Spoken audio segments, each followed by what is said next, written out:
Okay, numbers for this morning. Texas now has over 10,000 confirmed COVID-19 cases. In Midland County, we have 31. Texas has 199 deaths as of yesterday and one death still in Midland County. Our testing now is over 700 that the hospital has sent away from its testing sites. 32 of those positive. I think that's got a couple of duplications in it, as I recall, so 29 or 30 patients.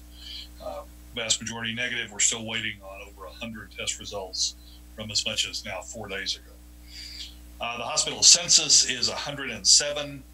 Emergency department visits were 84 yesterday, remaining at the extraordinarily low levels for this time of year. Critical care census at 16. Our persons under investigation, we have 7 in critical care and 10 in med-surg locations for a total of 17. Only 3 of those are confirmed positive. We have 6 ventilators in use as of now.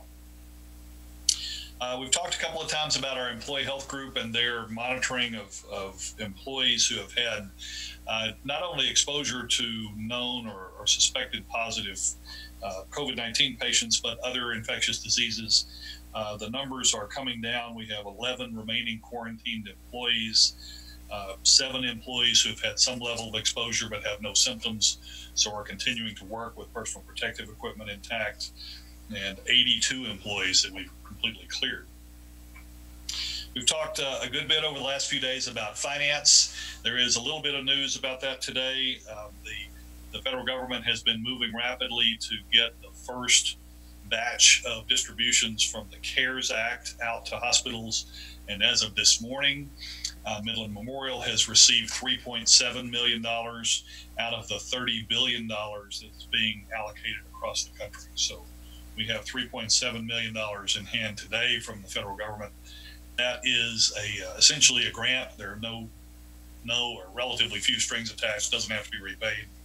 We're also waiting on a substantial advance from the Medicare program to give us some cash flow that will have to be repaid. That's about 6 months worth of Medicare payments. There'll be no payment required for 4 months, and then it will be repaid out of Medicare collections after that 4 months. No interest on that amount of money. So those two things together will be pretty helpful for us in navigating the financial challenge of this time when our activity is down. Our elective cases and things are not available to us, and so revenue is severely restricted. More to come on that as we talk about plans for the future. I believe we're in a position to ride this out through April. We're talking to our boards about what happens beyond April and how we should adjust. Of course, the big wild card is, when do we begin to see some restriction? When do we go back to doing elective procedures? And our projections have modeled several different time frames as we look at the rest of this year. So lots of work left to do on that. I'd like to call on Kit Redimus, our Chief Nursing Officer, to talk to you about a special recognition program we have started for our team.